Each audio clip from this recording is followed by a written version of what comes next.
Shalom, shalom. It's now part 5 of Escaping the Moon Shabbaths, okay? We just finished up with, in the last one, 2 Thessalonians chapter 2, verse 9. Now pay attention, we're going to pick up 2 and 9 again to explain this. Now this has many contexts, it has many meanings of different false doctrines. But if Satan is that smart, if he can destroy people from a Sabbath, and the moon Sabbathers mock what they call Saturn's Day Sabbath, they just mock it. But see, that's what happens. They get that spirit. Satan hates the Sabbaths because Satan was overseeing Yahuwah's throne on this earth. Adam was going to rule Satan or Hallel back then, if Adam didn't fall. Adam fell, Satan took over. Because remember, I've always taught all along that Hallel would have been Satan's, or Adam's little hand puppet and servant. I want this, Hallel, do it. He was assigned to serve man and be a slave. And this four-faced guy did not like that idea, so he tricked him to rule over it. So now we as the firstborn elect, or the woman, we will be raised up to take his authority and reign over the earth, which will eventually branch off into all the planets and take, because we have an eternity to live, a never-ending time to live. So we're basically taking his job, and he hates it. And how we take it is by the 6 days' work, the 6 different anointings, and the Sabbath of the Ruach of Yahuwah sitting on that mercy seat. As I said with other teachings, the 7 pieces of furniture are the 7-day week. It's beautiful. Monday or Sunday is the bronze laver.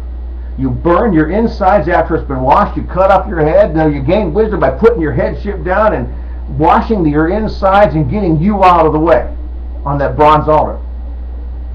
Monday, as we call it, the pagan names, Monday, it's the labor. You go and through a mirror, looking darkly from that mirror, seeing Yahuwah's face through you, which is understanding. Then it goes to the table of the bread of the presence. That picks up the 12 loaves of the months. Because remember, the tree of life bears its fruit every month, and that fruit is the bread of life, and that's why there are 12 loaves on the table of the bread of his face, his presence. And that is what? The day of council. Okay? 4th day, that's the menorah. That's when the sun, moon, stars were created, all the planets. That's the menorah. There's 29. If you add in the base, that's what I teach. The expanded base at the bottom that keeps you from toppling over is the 30th day. So the menorah is a 29. If you add in the base, it's a 30-piece instrument, and the 7 flames that never touch. The life-breathing anointing of the oil inside the month keeps the 7-day week disconnected from the months. The flames never really touch the metal. The oil comes up and the oil touches the flame. Granted, it makes the metal hot. So that is the 4th day. And that's the power day. And that means you grow fruit, you thrive, you develop, you offer up offerings by the seasonal harvest of spiritual and physical harvest of your fruits and your crops. You see? Now, 5th day, what's that? It's knowledge. That's the Ark of the Covenant. The commandments are in there.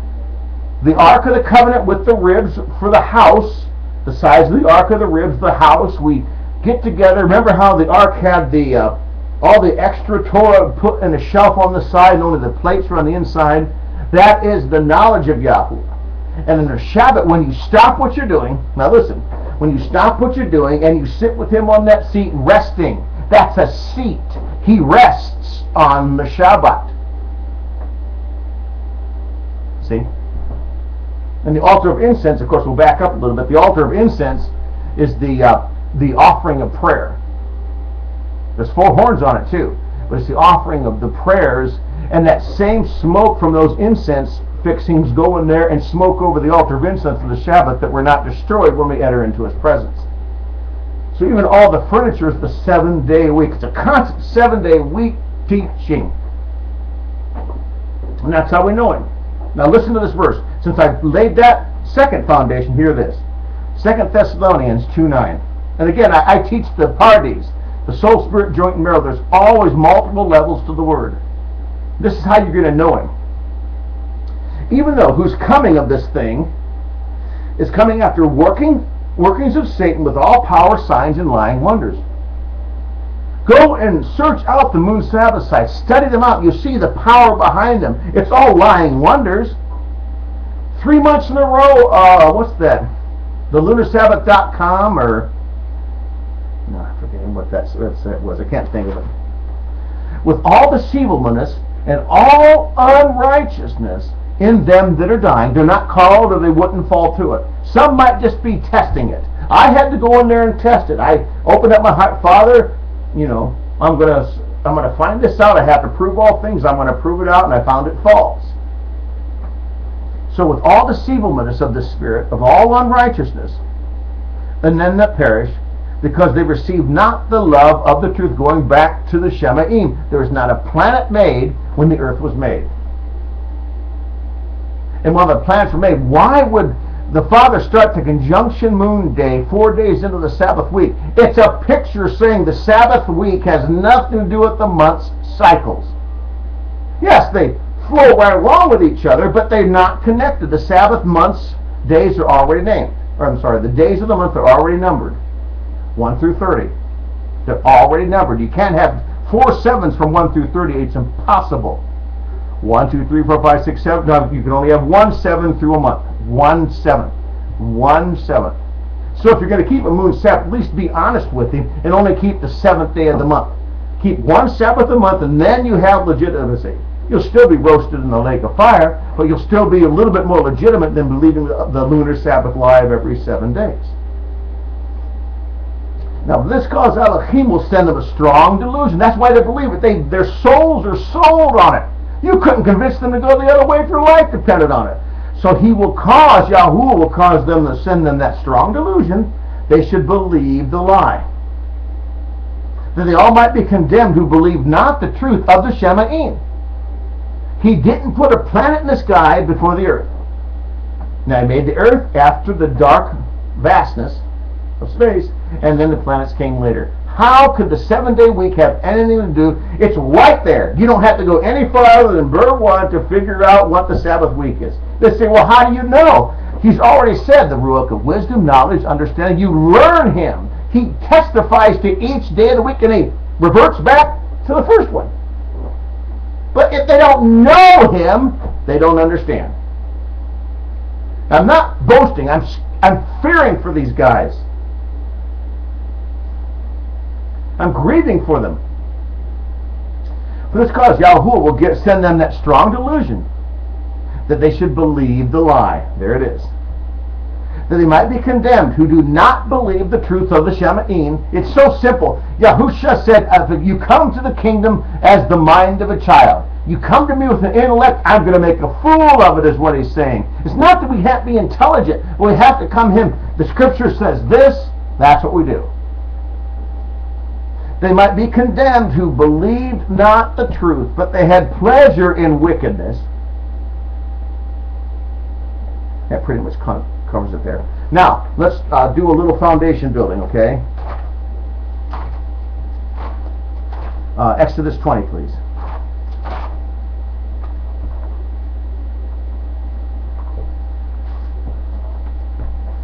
Okay, let me read this Sabbath commandment if I were a moon Sabbather. Okay, if Yahuwah wasn't a deceitful, if this Yahuwah that they call, if he wasn't deceitful and cunning, why is it so encoded and hidden away if he intended to be so? Let's just assume Yahuwah was an upright being. Of course he is, don't get me wrong.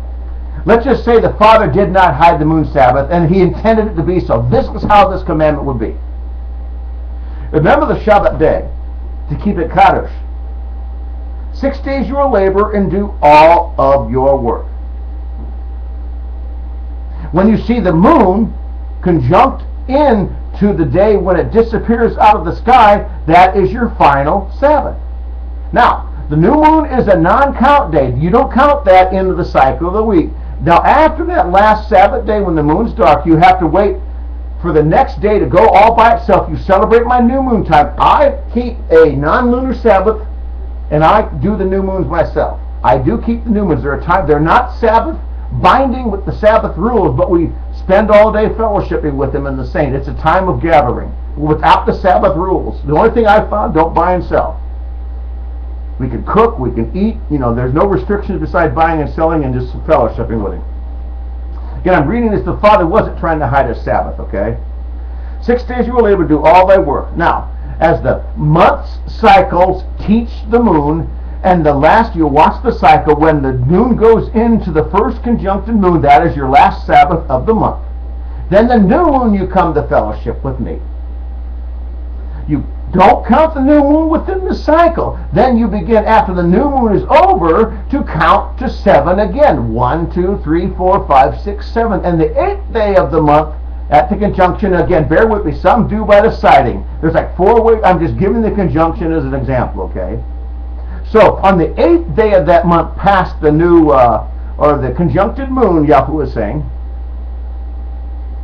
that is the Sabbath. 6 days you will work then, and 7th day you will rest. So he'll go through 6 cycles of that, and then he'll come back again. Okay, you'll finish your 7th cycle, of the last 7 of the month. Then you will wait 1 day. Do not count it. It's the new moon you celebrate with me. And then you will begin your count to 7. 1, 2, 3, 4, 5, 6, 7.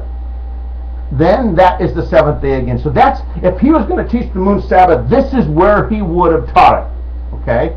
Let's just review it without my annotations. Remember the Shabbat day. Keep it kados. 6 days you will labor and do all of your work. Get it all done. And there's nothing in there saying you're commanded to work all 6 days. The ministry is a work. You serve others. It's not just working at your job.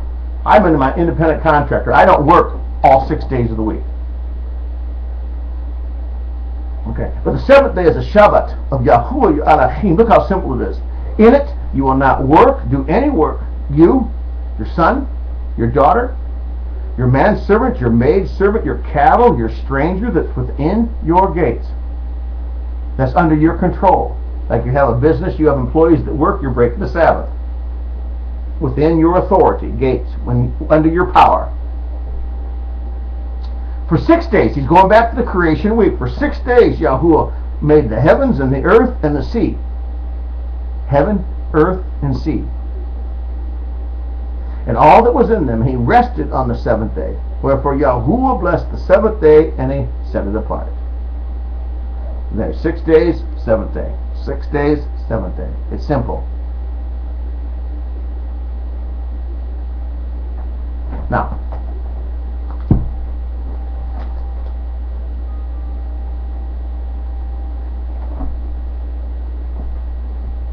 Matthew 24. Matthew 24.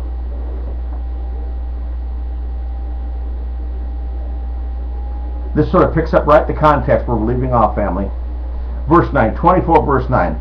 They will deliver you up to be afflicted. They will kill you.